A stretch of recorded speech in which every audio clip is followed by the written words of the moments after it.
이사야 53장 1절로 9절 말씀을 제가 봉독해 올리겠습니다. 우리가 전한 것을 누가 믿었느냐? 여호와의 팔이 누구에게 나타났느냐?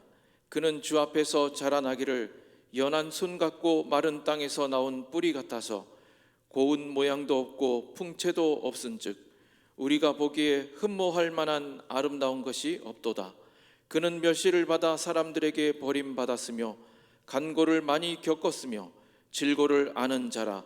마치 사람들이 그에게서 얼굴을 가리는 것 같이 멸시를 당하였고 우리도 그를 귀히 여기지 아니하였도다. 그는 실로 우리의 질고를 지고 우리의 슬픔을 당하였거늘 우리는 생각하기를 그는 징벌을 받아 하나님께 맞으며 고난을 당한다 하였노라. 그가 찔림은 우리의 허물 때문이요 그가 상함은 우리의 죄악 때문이라. 그가 징계를 받음으로 우리는 평화를 누리고 그가 채찍에 맞음으로 우리는 나음을 받았도다. 우리는 다 양 같아서 그릇 행하여 각기 제 길로 갔거늘 여호와께서는 우리 모두의 죄악을 그에게 담당시키셨도다. 그가 곤욕을 당하여 괴로울 때도 그의 입을 열지 아니하였으며 마치 도수장으로 끌려가는 어린 양과 털 깎는 자 앞에서 잠잠한 양같이 그의 입을 열지 아니하였도다. 그는 곤욕과 신문을 당하고 끌려갔으나 그 세대 중에 누가 생각하기를 그가 살아있는 자들의 땅에서 끊어짐은 마땅히 형벌받을 내 백성의 허물 때문이라 하였으리요. 그는 강포를 행하지 아니하였고 그의 입에 거짓이 없었으나 그의 무덤이 악인들과 함께 있었으며 그가 죽은 후에 부자와 함께 있었도다. 아멘. 오늘 저는 사순절 5번째 주를 맞이해서 한번 따라합시다. 우리의 죄악을 담당하신 예수님. 우리가 예수님의 은혜가 아니었더라면 오늘 내가 존재할 수 있을까? 또한 이 땅에 평화를 우리는 일구어 갈 수 있을까? 이건 불가능합니다. 그래서 사순절 5번째를 맞이해서 우리의 죄악을 담당하신 예수님이라고 하는 말씀에 은혜를 함께 여러분과 나누고자 할 때 어떤 분은 그렇게 생각할지 몰라요. 무슨 사순절이면 예수님께서 고난을 당하시고 고통을 입으신 것을 우리가 생각하며 보내는 이 절기인데 뭐 생뚱맞게 이사야서를 이렇게 읽고 이사야서를 중심으로 말씀을 나누고자 하는가 하는 생각을 가지신 분도 없잖아 있을 겁니다. 그러나 오늘 본문에 여러분들이 봉독해드린 이 말씀은 예수님이 이 땅에 2000년 전에 오시기 전 그보다 훨씬 앞서 700년 전에 선자 이사야를 통해서 주신 예언된 말씀입니다. 그러므로 우리가 성경을 보면 구약 성경은 이 땅의 인류를 구원하실 구세주 예수 그리스도가 오심을 예표하고 예고하고 예언하신 것이 구약 성경이에요. 그리고 신약 성경에는 구약에서 약속하고 예언하신 말씀이 성취되어졌을 뿐만 아니라 신랑 되신 예수 그리스도로 이 땅에 다시 또 재림하실 그분을 예언하고 있는 말씀이 바로 신약 성경입니다. 그래서 이사야서는 1장에서 65장까지 되어져 있습니다만 전체의 주제는 딱 한마디로 우리는 구원이라고 하는 말씀의 주제를 잡을 수 있습니다. 이걸 영어로는 salvation이라고 그러죠. 이걸 사전적 의미에서는 어려움이나 위험에 빠진 사람을 돕거나 구원하기 위하여 우리에게 구원자 예수 그리스도를 이 땅에 보내주신 거예요. 그렇다면 가난한 자를 부욕해 하시고 병든 자들을 치료해 주시며 죄인들을 구원하여 영원한 생명을 얻게 하실 뿐만 아니라 환난에서 우리를 건져내 주시고 절망에 처한 자들의 소망을 주시며 억압된 자들에게 참된 자유를 선포하는 말씀이 바로 구원의 말씀인 줄 믿습니다. 그러면 이 이사야 전체에 흐르는 말씀의 주요 개념은 뭐냐? 죄에 대한 심판이에요. 그리고 오실 메시아적인 언약이 기록되어 있는 것이 바로 이 말씀입니다. 그래서 이 말씀을 어떻게 우리가 풀어가는 이 키워드는 뭐냐? 구원이라고 하는 거예요. 구원. 그리고 구속자, 의, 평강, 안위, 이런 내용으로 기록된 것이 바로 이사야서입니다. 그래 구약에서 우리가 시편 말씀을 제외하고 이사야서의 이 말씀만큼 오늘날의 교회에 적절하고 힘이 있게 메시지를 전하는 책도 우리는 찾아보기 힘들어요. 우리가 시편이라고 하는 것은 이 시가 아주 시적으로 문학적으로 다 기록된 것이 시편입니다. 그래서 시편 1편만 보더라도 복이는 사람은 악인의 꾀를 쫓지 아니하며 죄인의 길에 서지 아니하고 오만한 자들의 자리에 앉지 아니하고 오직 여호와의 율법을 즐거워하여 그 율법을 취하러 묵상하는 자로다. 이렇게 나가잖아요. 시편 23편 같은 말씀을 보면은 이런 것은 믿는 사람이나 믿지 않은 사람이 이 시편 23편을 애독할 때는 감동이 진하게 우리에게 옵니다. 여호와는 나의 목자시니 내게 부족함이 없으리로다. 그가 나를 푸른 초장에 누이시며 실만한 물가로 인도하시는도다. 내가 사망의 골짜기를 다닐지라도 해를 두려워하지 않은 것은 주님께서 나와 함께 하심이라. 나의 평생의 선하심과 인자하심이 정녕 나를 따르리니 내가 여호와의 집에 영원히 거하리로다. 이 시편 1편에서 150편까지 이 말씀을 보면은 다 영감 있는 영성의 이 시귀들이 얼마나 놀라운 감동과 감화를 주는지 몰라요. 우리를 환난에서 건져주시고 여호와는 나의 산성이시며 나의 힘이시고 나의 반석이라. 이런 우리 삶에 엄청난 힘의 에너지를 주는 것이 바로 시편입니다. 그에 못지않게 이사야서에 기록된 말씀도 그렇다는 것입니다. 그래서 이사야는 이 모든 미래 세대를 위해서 예언하셨고 예수 그리스도의 초림과 재림을 내다보았으며 모든 시대를 아우르며 구원의 복음을 통해서 소망을 주고 있는 거예요. 그래서 평강의 왕국인 새 예루살렘까지 바라보게 하는 것이 바로 이사야서에 기록된 말씀인 줄 여러분 믿으시기를 바랍니다. 자, 그렇다면 오늘 본문에서 우리에게 기록한 이 예수님의 고난을 구약에서 우리에게 보여준 본문의 내용은 몇 가지로 우리가 나눌 수 있습니다만, 그 첫째는 여러분과 나의 모든 질고를 담당하신 예수님을 여기서 표현하고 있어요. 여러분, 질고라고 하는 말은 질병의 고통을 일컬어 말하는 것입니다. 여러분, 우리 예수님께서는 이 땅에서 십자가를 지시고 우리 인류를 위하여 대속의 피를 흘리셨던 그 십자가의 사건은요, 여러분과 내가 죄값으로 당하고 죄값으로 우리가 견뎌야 할 모든 것들을 대신 담당해 주셨다는 거예요. 그래서 오늘 3절에 보면 그런 말이 있습니다. 간고를 많이 겪었으며, 여기서 간고라고 하는 말은 모든 고통, 영과 혼과 우리 육체의 고통을 통틀어서 간고라고 이렇게 말합니다.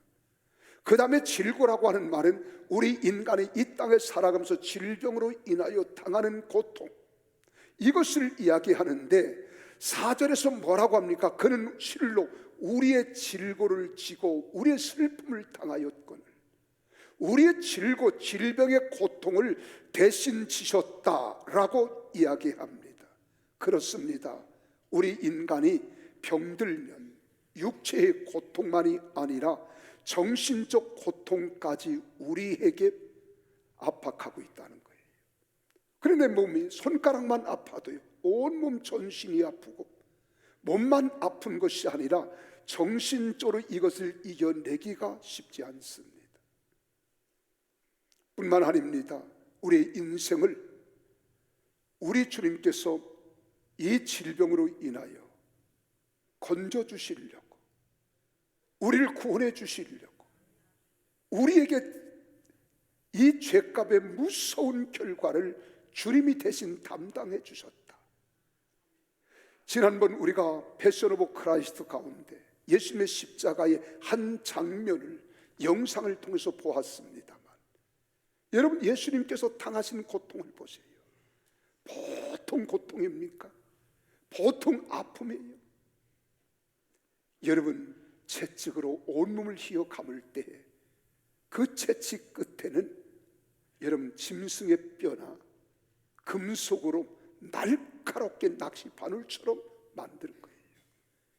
이것이 내려칠 때마다 여러분, 우리 예수님의 몸이 갈기갈기 찢겨지신 것은 우리가 질병으로 고통을 당하는 이 질병의 고통을 대신 담당해 주셨다는 거예요.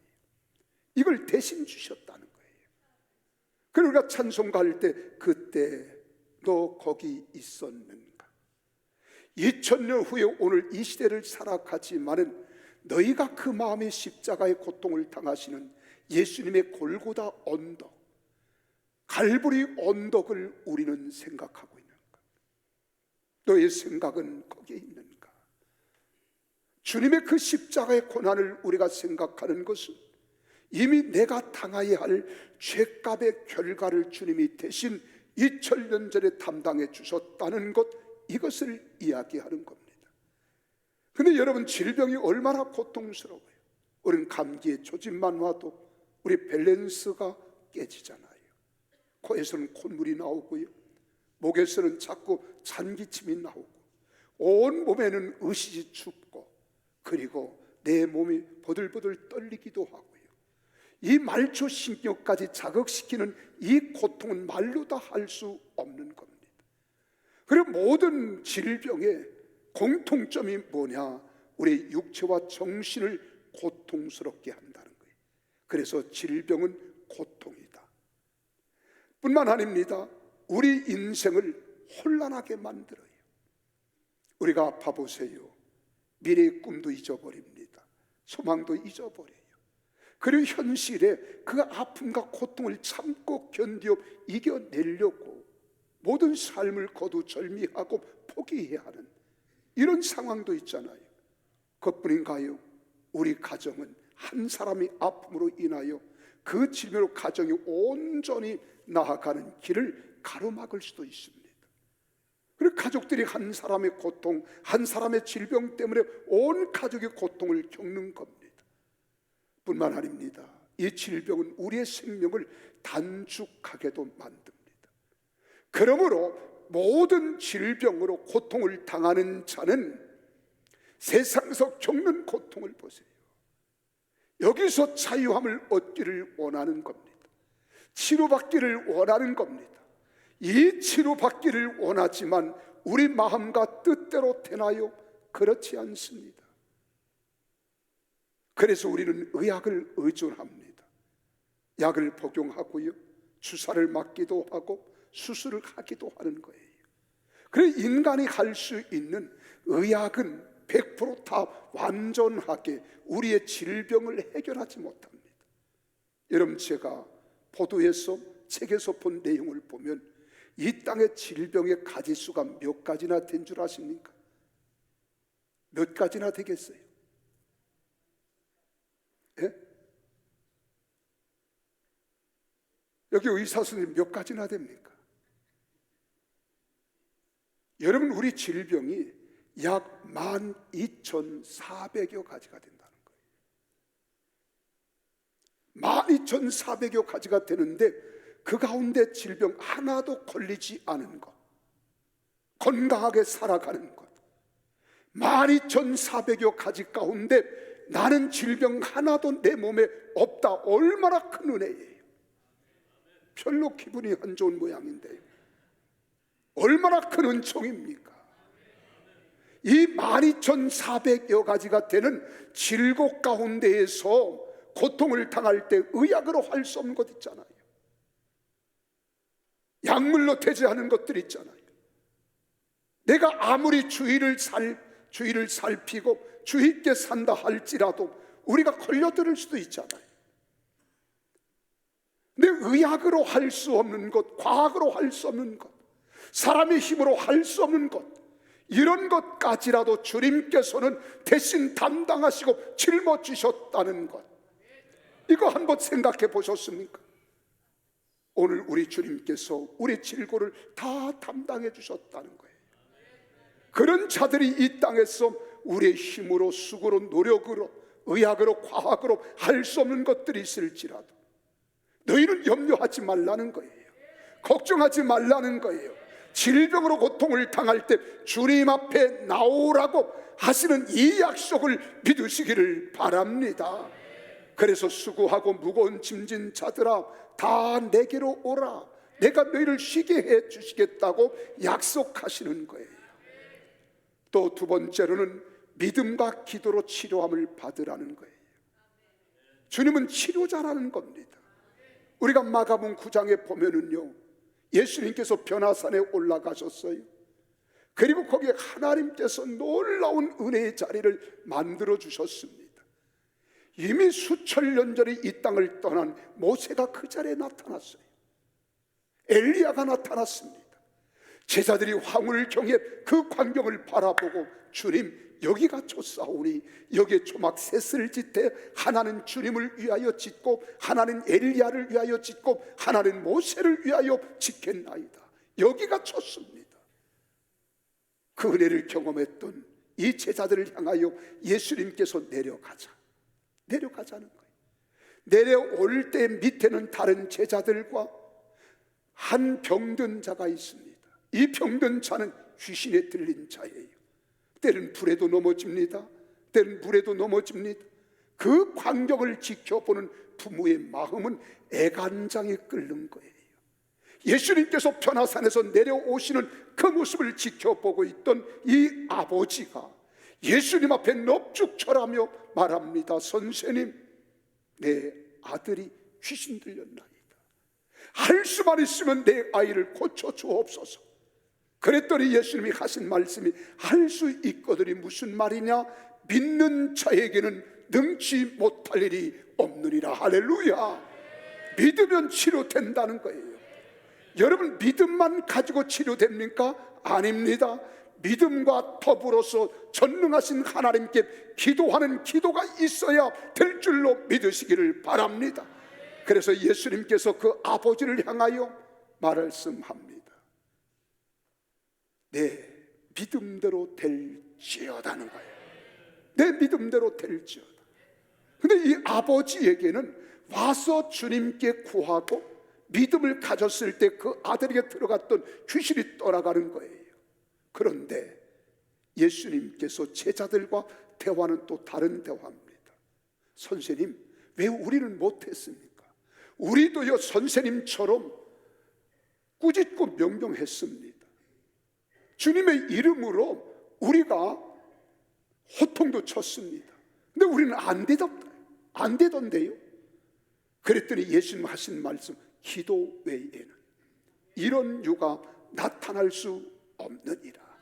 여러분, 기도하는 사람은 믿음이 있어야 됩니다.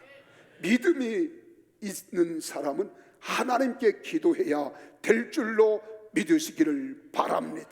또 그뿐만 아닙니다. 병 중에는요, 우리가 고통을 당하는 것 같지만 이 병이 하나님의 영광을 위한 병이 있다는 거예요.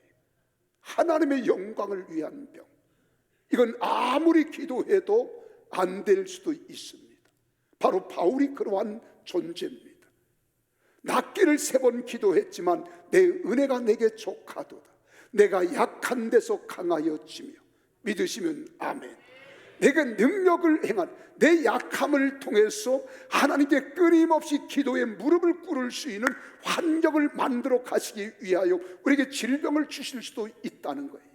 평생 가시 같지만 일 때문에 우리가 기도하게 되고, 기도하게 되면 능력을 받게 되고, 능력을 받으면 하나님의 살아가신 역사를 경험하고 체험하며 이루어가는 줄로 믿으시기를 바랍니다. 이런 질병도 있다는 거예요. 뿐만 아닙니다. 그런데 우리 주님이 말씀하잖아요. 채찍에 맞음으로 너희가 나음을 얻었도다. 믿으시면 아멘 하십니다. 오늘 12년 동안 혈루증으로 앓던 여인이든 38년 동안 나면서부터 안전뱅이로 살아왔던 그가 나병 환자이든 세상에서 이야기하는 불치병이든 아니면 난치병이든 하나님 앞에서는 불가능이 없다는 거예요. 다 짊어지셨기 때문에 해결해 주실 줄로 믿으시기를 바랍니다. 그래서 마가복음 우리가 5장에 보면 12년 동안 혈루증으로 앓던 여인이 예수님께 다가와서 그의 옷가에 손을 대었더니 그에게서 능력이 나가고 그의 믿음을 통하여 깨끗하게 치료받았습니다. 그래서 예수님을 가르쳐 뭐라고 말씀하시느냐? 마가복음 9장 35절에 보면 예수님께서 모든 성과 촌에 두루 다니사 저희 회당에서 가르치시며 천국 복음을 전파하시며 모든 병과 모든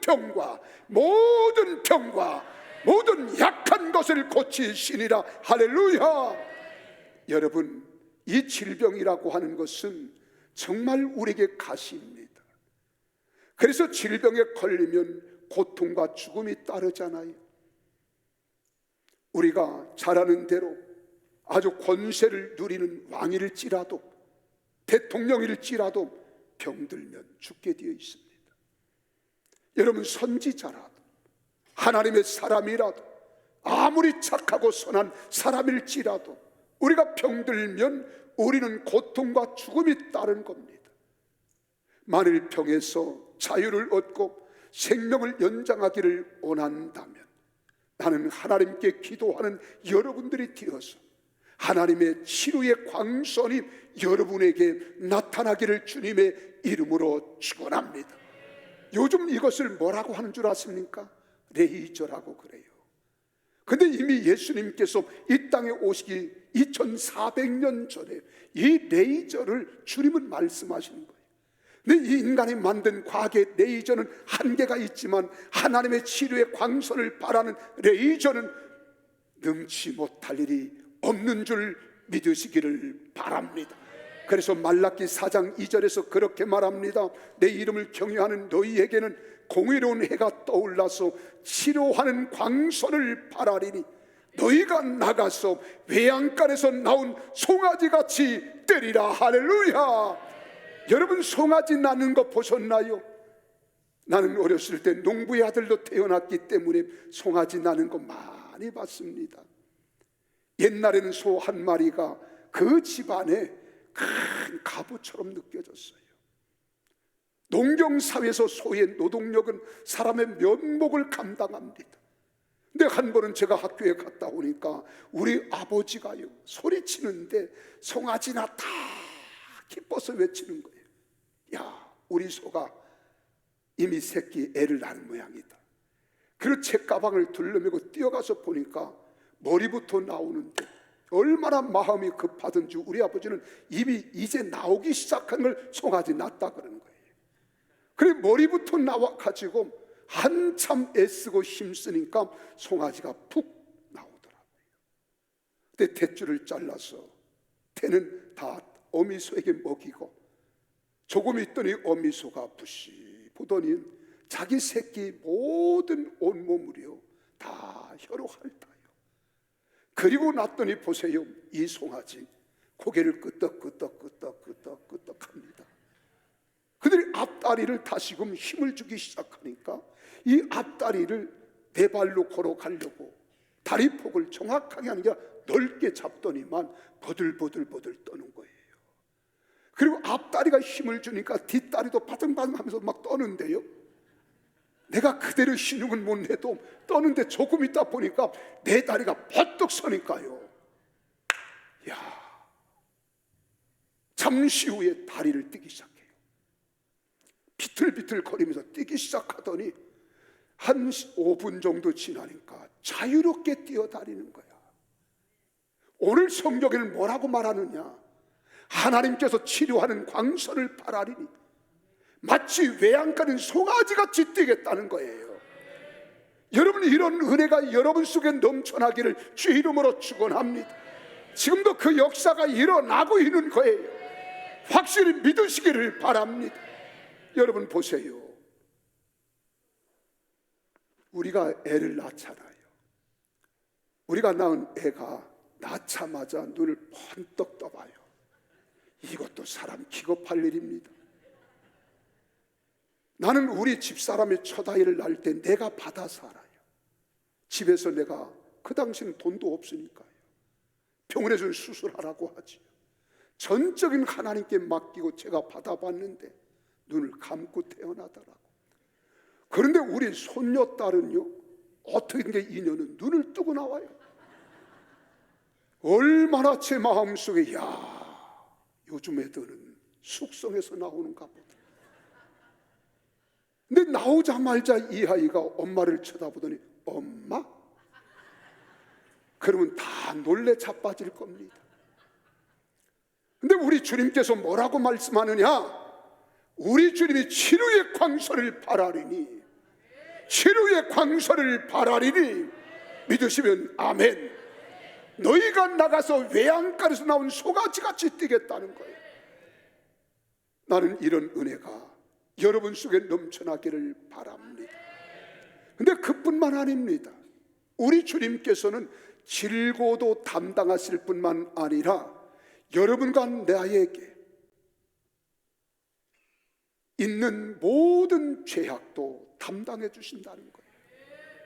이 세상을 살아가면서 인간은요 다 죄인입니다. 누구를 막론하고 의로운 사람 없어요. 그래서 성경은 우리에게 말하는 겁니다. 모든 인간은 죄인이기 때문에 죄의 값은 사망이고, 그래서 이 죄를 해결하지 못하면 우리는 영원히 사망에 처하는 거예요. 근데 예수 그리스도께서 십자가 위에서 여러분과 내가 죄값으로 죽어야 할 마땅할 죄를 담당해 주시고 대신 십자가에서 죽으셨으니 이는 누구든지 저를 믿는 자마다 멸망치 않고 영생을 얻게 하려 하심이니라. 영원한 생명은 죄인으로서는 누릴 수 없는 겁니다. 그러나 하나님 예수 그리스도 안에서 속죄함을 받고 죄사함을 받아 의롭다함을 얻은 자만이 영원한 생명에 이르게 될 줄로 믿으시기를 바랍니다. 그래서 우리가 그 사실을 믿는 예수 믿는 여러분과 나는 이제 죄인이 아니라 의인입니다. 하나님의 거룩한 백성인 줄 믿으시기를 바랍니다. 그래서 질병과 실패보다 더 큰 문제는 무엇입니까? 그것은 바로 죄의 문제예요. 나는 이 시간 여러분들이 예수님이 십자가 위에서 2000년 전에 피 흘리신 고난은 바로 여러분과 나의 죄를 담당해 주시고 나를 속죄해 주시고 나를 거룩하게 해 주시려고 십자가 위에서 돌아가신 것을 믿으시면 아멘 하십시오. 그래서 죄의 싹은 사망이라고 했잖아요. 죄의 싹은 사망입니다. 아무리 약한 죄를 지은 죄인일지라도 마음은 편하지 않습니다. 그러므로 중요한 것은 내가 죄인임을 깨닫는 것이 대단히 중요한 거예요. 그래서 우리는 한번 따라합시다. 나는 죄인입니다. 어떤 죄를 그렇게 많이 범했길래 거침없이 따라 하십니까? 이 세상은 모든 인간은 태어나면서부터 다 죄입니다. 이걸 유전죄라고 하는 거예요. 한 사람 아담이 범죄함으로 이 세상에 죄가 왔고 한 사람 예수 그리스도가 이 땅에 오심으로 다 의롭다함을 얻었으니 어떤 죄를 범했을지라도 예수님이 여러분들의 죄를 다 담당해 주시고 이를 믿는 자마다 고백하는 자마다 의롭다함을 주시는 줄 믿으시기를 바랍니다. 그래서 이 세상에는 의인이 없지만 하나도 없습니다. 모든 사람이 죄를 범하였기 때문에 모두가 다 죄인입니다. 그러나 한 사람으로 말미암아 죄가 세상에 들어오고 죄로 말미암아 사망이 왔나니 이와 같이 모든 사람이 죄를 지었으므로 사망이 모든 사람에게 이르렀습니다. 사망은 여러분 누구나 다 세상에서 얻는 죄의 응보요 죄의 결과입니다. 그래서 그 죄는 크고 작은 게 없어요. 중하고 경한 것이 없습니다. 많고 적음이 없습니다. 자그마한 죄라도 모든 것들은 다 죄입니다. 근데 사람들은 죄를 판단할 때 크고 작은 것을 이야기하잖아요. 그래, 큰 죄가 있고 무거운 죄가 있고 죽을 죄가 있습니다. 그런데 어떤 죄라도 크지 않은 죄 없습니다.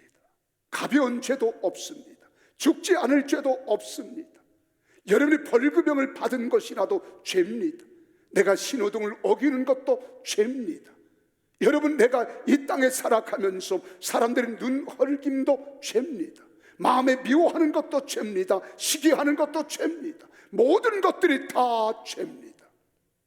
이 죄에서 여러분들이 자유함을 받아야 됩니다. 속죄함을 받아야 됩니다. 믿으시면 아멘 하시오. 그래서 누가복음 11장 4절에 말씀하는 거예요. 우리가 우리에게 죄 지은 모든 사람을 용서하오니 우리 죄도 사하여 주옵시고 우리를 시험에 들게 하지 마옵소서 하라. 그래서 하라. 누가복음 17장 3절 4절에서는 우리가 우리에게 죄 지은 모든 사람에게 죄를 용서할 뿐만 아니라 스스로 조심하라는 거예요. 만일 내 형제가 죄를 범하거든 경고하고 회개하거든 용서하라. 만일 하루에 7번이라도 내게 죄를 짓고 7번 내게 돌아와 내게 회개하노라 하거든 너는 용서하라 하시더라. 할렐루야. 우리 죄를 대속하시고자 예수님이 대신 죄를 담당하시어 짊어지시고 십자가에서 죽으셨다는 사실을 믿으십시오. 그래서 요한복음 1장 29절에 말하잖아요. 요한이 예수님께서 요한에게 침례를 받으러 오실 때 보라, 세상 죄를 지고 가는 하나님의 어린 양이라고 이야기하고 있습니다. 예수님은 죽지 않고 십자가에서 내려올 수도 있었지만 그렇게 되면 우리의 죄는 어떻게 됩니까? 영원히 사함 받을 수 없는 거예요. 그래서 예수는 좌우편에 두 강도가 있잖아요. 좌편의 강도가 말합니다. 당신이 하나님의 아들이어든 당신도 내려오고 우리도 구원하라고 말합니다. 그랬더니 오른편 강도가 또 이렇게 말합니다. 우리는 죄인이지만 저분은 하나님의 아들이라는 거예요. 당신의 나라에 임할 때 나를 기억하소서. 예수님이 대답합니다. 오늘 내가 나와 함께 낙원에 있으리라. 이 믿음이 우리를 구원하시는 거예요. 영원한 생명을 주시는 거예요. 하나님 나라를 바라볼 수 있는 영광으로 이끌어 가심을 믿으시기를 바랍니다. 그러면 우리는 이것으로 끝나나요? 그렇지 않습니다. 예수님이 십자가에서 죽으심으로 얻은 나의 생명을 기억하십시오. 이제 나는 새 생명, 영원한 생명을 주님께로부터 얻었음을 확신하십시오. 이제 나는 영원히 사망에 처할 죄인이 아니라 예수 그리스도께서 십자가 위에서 나를 피 흘려 고난을 당하시고 대신 십자가를 지신 것을 믿고 고백하면 죄인이 변하여 의인이 되어지고 사망에서 영원한 생명으로 옮겨진 것을 믿으시기를 바랍니다. 그러므로 예수님이 십자가에 죽으신 것은 여러분과 나를 죄 때문에 죽을 수밖에 없는 우리를 살려주셨다는 것을 믿으십시오. 이제 예수님의 죽음은 내 죄값이고 그 증표로 사흘 만에 사망 권세를 깨뜨리고 부활하셨으니 예수 생명 내 생명 된 줄로 믿으시기를 바랍니다.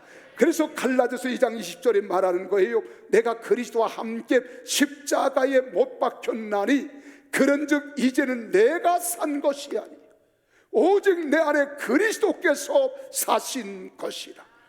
이제 내가 육체 가운데 사는 것은 나를 사랑하사 나를 위하여 자기 자신을 버리신 하나님의 아들을 믿는 믿음 안에서 사는 것이니라. 할렐루야. 이 생명의 은혜가 여러분 속에 있기를 주의 이름으로 축원합니다. 그래서 오늘 우리는 찬송가 가운데 그런 찬송 부자는 내가 그리스도와 함께 십자가에 못 박혔나니 그런즉 이제는 내가 산 것이 아니요 오직 내 안에 예수님께서 사신 것이라. 이제 내가 육체 가운데 사는 것은 나를 사랑하사 자기 몸을 버리신 예수 위에 산 것이라.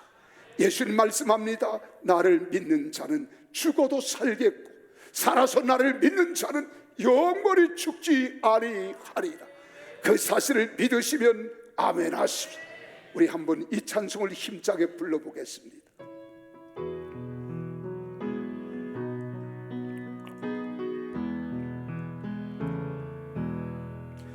내가 그리스도와 함께 십자가에 못 박혔나 믿으세요. 그런즉 이제 내가 산 곳 아니요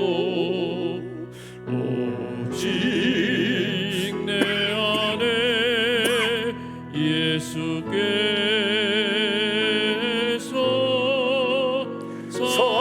사신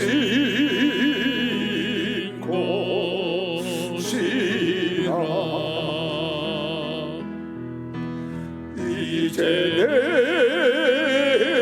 내가 육체 가운데 사는 곳은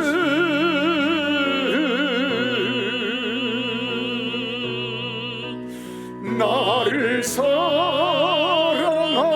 자기 몸 버리신 예수 위에 산 곳이라. 아멘. 믿습니까? 이제는 사랑하는 성도 여러분, 예수 그리스도께서 내 죄를 담당하시고 십자가에 죽으셨다가 우리의 첫 열매가 되기 위하여 사흘 만에 부활하신 예수 그리스도를 믿으시면 아멘 하십시다. 이 믿는 자의 속에는 생명의 씨앗이 있다는 거예요. 생명의 씨앗이 있습니다. 하늘의 밀알이 썩어지면 그 안에 생명이 있어 촉이 돋고 잎사귀가 나고 줄기가 나와 꽃이 피고 또 열매를 맺듯이 우리 안에는 세상이 감당할 수 없는 영원한 생명이 있음을 믿으시기를 바랍니다. 이 생명은 예수 그리스도를 믿음으로 하나님이 우리에게 주신 선물입니다. 우리 노력으로 얻어진 것도 아닙니다. 수고의 대가로 주어진 것도 아닙니다. 예수 그리스도를 믿음으로 영원한 생명 주심을 믿습니다. 그래서 에베소 2장 8절에 바울 사도를 통하여 에베소 교회 성도들에게 그렇게 말하잖아요. 너희는 그 은혜에 의하여 믿음으로 말미암아 구원을 받았으니 이것은 너희에게서 난 것이 아니요 하나님의 선물이라. 하나님의 선물이라. 하나님의 선물이라. 그러므로 이제 내가 살아도 주를 위하여 살고 죽어도 주를 위하여 죽나니 우리 몸에서 그리스도가 존귀되는 역사가 일어날 줄 믿으시기를 바랍니다. 로마서 14장 8절에 말씀합니다. 우리가 살아도, 다 같이 시작. 우리가 살아도 주를 위하여 살고 죽어도 주를 위하여 죽노니 그러므로 사나 죽으나 우리가 주의 것이로다. 믿으시면 아멘 합시다. 그러므로 이제 내가 살아도 주를 위하여 사는 거예요. 이제 죽어도 주를 위하여 죽는 것입니다. 그러므로 나는 사나 죽으나 주의 것이요 사나 죽으나 다 주님께서 나를 위하여 피 흘리신 고난의 크신 은총인 줄 믿으시기를 바랍니다. 우리 그 찬송도 한번 불러볼까요? 이제 내가 살아도. 1절만 하겠습니다.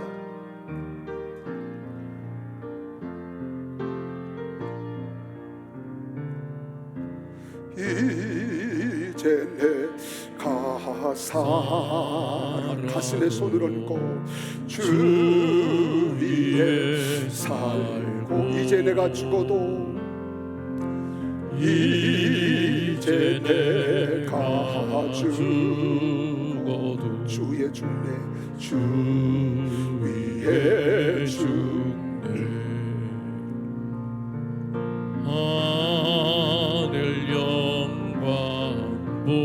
들어주며 날 오라 하네. 아버지 할렐루야 찬송하며 주께 갑니다. 그러므로 나를 사나 죽으나 주님의 것이요 사나 죽으나 사나 죽으나 날 위해 피 흘리신 내 주님의 것이요. 믿으시면 아멘 하십시다. 결론입니다. 예수님의 십자가의 고난은 우리와 우리의 허물과 죄 때문인 줄 믿으시기를 바랍니다. 그 근거는 우리의 질고를 짊어지신 예수님이시기 때문입니다. 예수님이 십자가의 죽으심도 우리의 새 생명을 주시기 위함입니다. 이제 우리는 대신해서 죽으신 주님을 위하여 내 영이 살고 우리의 삶을 불태워야 될 줄로 믿으시기를 바랍니다. 이것이 바로 하나님 영광을 위하여 살아가는 것입니다. 살아계신 하나님의 약속된 말씀을 붙들고 믿음을 가지고 주님의 십자가의 고난을 생각하며 사십시오. 그럴 때 보혜사 성령으로 임재하셔서 인도하시는 은혜를 누리며 살아가게 될 줄로 믿으시기를 바랍니다. 우리가 기도할 때마다 막연하게 기도하기보다 주님의 십자가를 생각하며 기도하십시오. 진정한 마음을 가지고 감사하면서 여러분의 고난이 유익이 되며 발전으로 나아가는 진정한 진리를 발견하게 될 줄로 믿으시기를 바랍니다.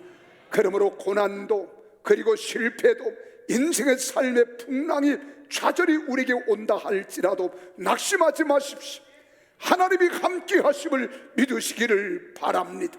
우리의 질병과 고통을 담당하신 예수님께서 여러분의 질병을 치유해 주시고 고통으로부터 자유케 하실 줄로 믿습니다. 그분이 죄를 담당하신 예수님께서 모든 죄로부터 대속케 해주시고 어떠한 죄도 기억하지 아니하시며 다 흠없게 티 없이 맑고 깨끗한 맑은 영혼으로 만들어 주실 줄로 믿습니다. 이제 예수님의 십자가의 죽음을 진정으로 믿는 하나님의 자녀들에게 영원한 생명과 새하늘과 새 땅으로 펼쳐질 새 예루살렘을 영원한 기업으로 주시고 인도되어지는 성도들이 다 되시기를 주의 이름으로 축복합니다. 그래서 우리는 외쳐야 합니다. 새 예루살렘이 보이는도다. 새 예루살렘이 보이는도다. 그날에는 눈물이 없습니다.